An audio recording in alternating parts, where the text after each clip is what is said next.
Today we're installing injectors in the 240. As many of you know, the idea is to install a turbocharger and the manifold, all those lines, on this car, and when that happens, it obviously requires much more fuel. To take care of that, I've picked myself up a set of STi injectors. We're gonna see if they work. Stay tuned.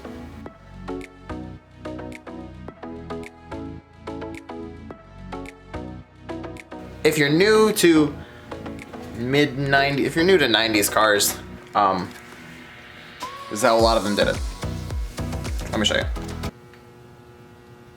Engine. So this is the KA. This is the intake manifold, and these 4 caps you see, these are all the injector caps.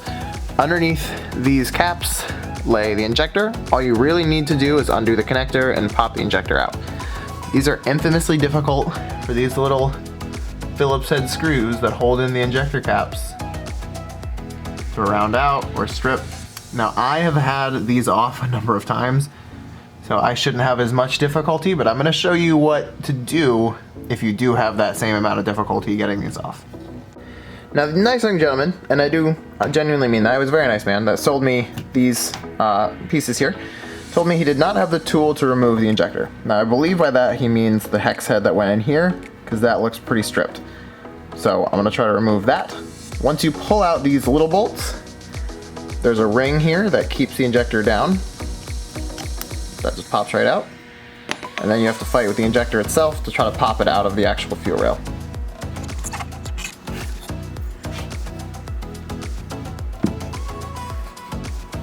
The first way, obviously to try, is to try and use the correct tool.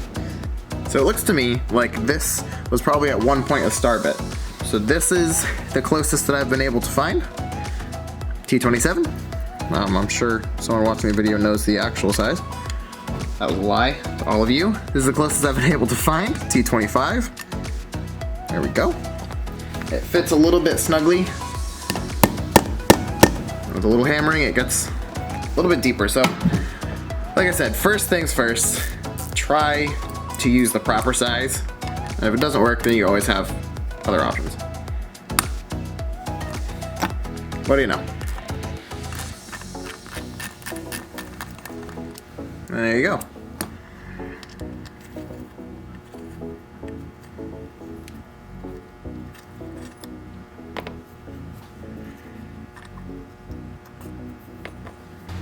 Now to get this injector out, the idea is that you could just pull it upwards, pop it out. However, it's been in there for a while. Obviously it's going to need a little bit of extra help. So, grab a set of pliers, preferably ones with some good grips on the end. You're going to grab it by the flats here, you're going to twist it around a little bit and pull upward. Now, you do want to make sure to have a good bite on it. You don't want to hold too loosely, because otherwise you're going to slip off the plastic and you might damage it. It's realistically probably will not affect the actual operation of the injector, but it's still good to take care of your car parts. So let's see.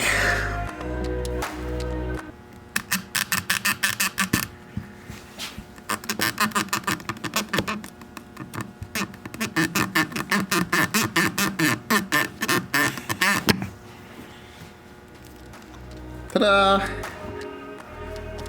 Injector. Now, do that 4 times. Good. Now, onto the car. So like I said before, these Phillips are gonna be the hardest part probably of removing these injectors. So let me show you how to get those done. I of course have a specialty tool to remove those screws, and that is this. What once was a multi-tool, which was sacrificed for the cause. It's hammered through to the back, so you hammer right on the flat-headed bit of the other side to use this and as the hammer bit. I did actually just realize it is missing a cap. I have no idea what that means, if that's bad or not. So, I guess we'll see. So this one was broken free already. All you have to do is push in. If it's loose enough, push in hard, and you'll crack it free. Unthread that, obviously, and then on to the next one. This one, I cannot break free. So I'm gonna show you how to do that.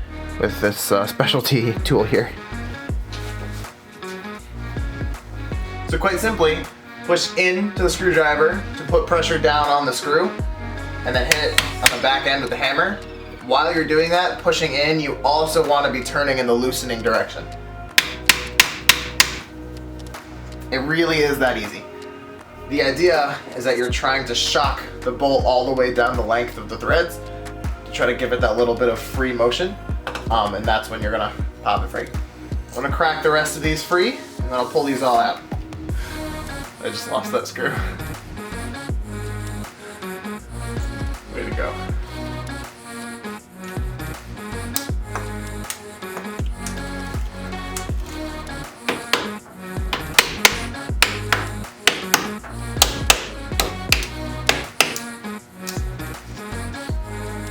Perfect. Also a side note, unbolt this loom guard thing, just these two 10s, and just pull it back to make room for this. You can bend it out of the way, but I wouldn't.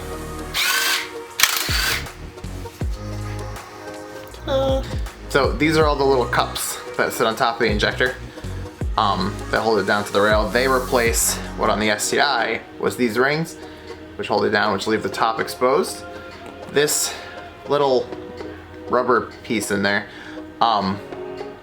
pushes down on the very top of the injector where that cap has to be removed for this rubber piece to fit. So ends up being okay that the cap is missing, in case you're curious. So once you've unplugged the injectors and pushed that loom out of the way, now it's time to do the same process to remove those injectors out of these rails. Grab with the pliers, give a little wiggle. Another trick is to grab a small flathead while you have the injector by the top and you're giving it a little wobble side to side. You can put this under the lip, pop it right up. You don't want to give too much pressure because you will crack the plastic.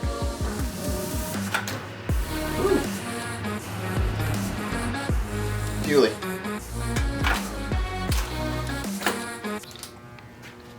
I totally just dropped this camera and it wouldn't focus anymore. That scared me a lot. It's okay, don't worry. So a couple things to be aware of. See that O-ring?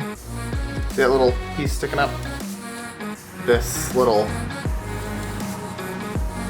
piece of O-ring right there, it really is common. You have to make sure to look out for that whenever you pull injectors out or put new ones in. What helps a lot with that is putting a little bit of silicone, or I used white lithium grease, on the seal when you install it to make sure it goes in nice and easily. But if you were to reinstall this O-ring, it would probably leak, and you don't obviously want that. It would either leak fuel into your engine bay on hot things, cause a fire, or leak into the cylinder, and then you just have raw fuel sitting in your cylinder. So in terms of size and shape, they're actually quite similar. Very similar, in fact. I'm going to put another lens on and I'm going to show you the difference in the possible spray pattern you'd get with an STi injector over a factory Nissan injector.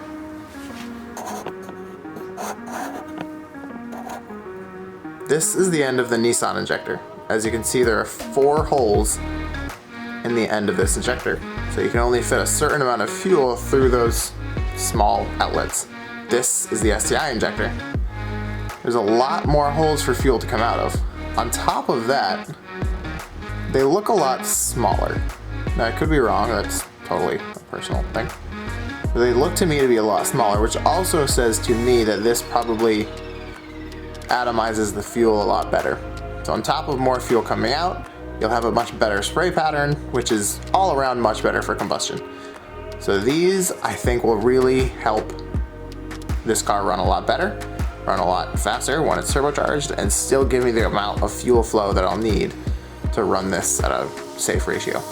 This, on the other hand, might be the problem. You see the shape of this plug has 2 pins on bottom, and the shape of the STi plug has 1. So that might cause a little bit of difficulty, but like I said, I've heard that you can shave down this pin, so there's no problem left at all. So we're gonna find out.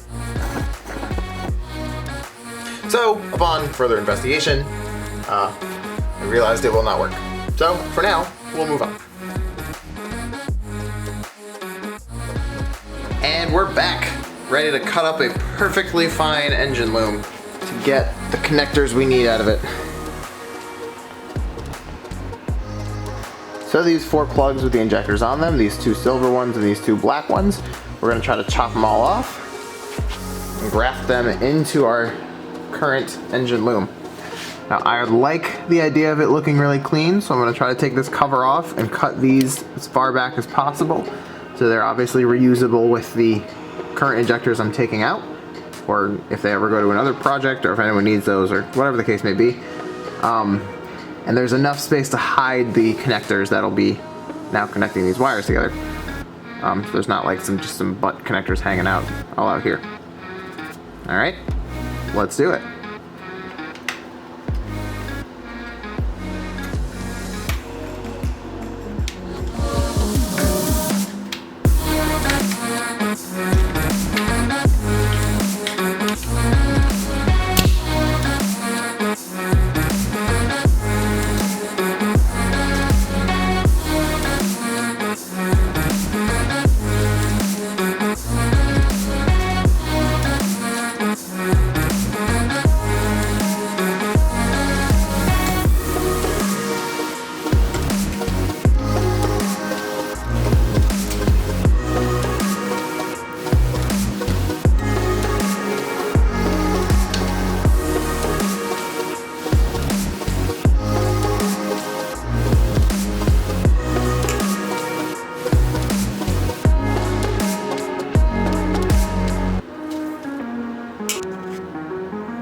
So here we are, 4 connectors in, all spliced up. I'm gonna start the car and see if it runs, because that would be super stellar.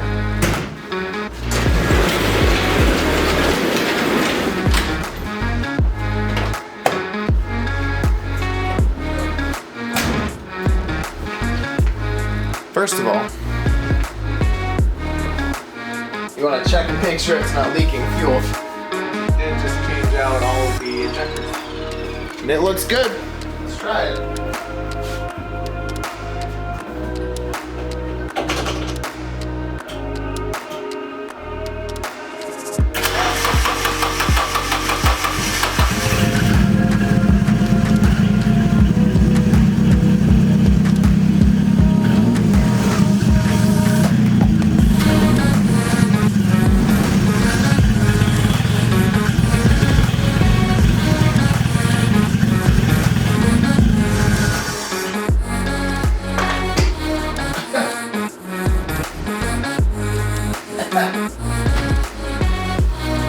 It works.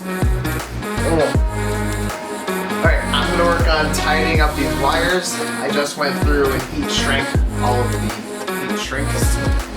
I just wanted to say, partially because I have to, but also because it's really something I practice. If you're going to be doing, well, really any sort of car work in a garage, torches or fuel systems or whatever the case may be, especially if you're trying to build cars, just make sure you have a fire extinguisher handy. I have a little one, I have like 3 more in the corner. 2 of them were here when I got here. I bought one just in case, and before I knew there were some here. It's just good practice, and it's really smart. Keep yourself safe, especially if you're working on customer cars. Keep their equipment safe, and also keep anyone that might be visiting or in the building with you safe as well.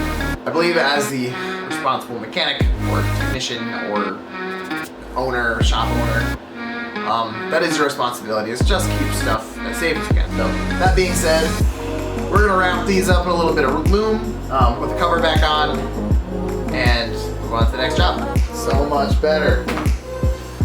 That looks so good. See that? No ugly butt connectors hanging out, just a couple wires that I can tape up. There you go. That's injectors done.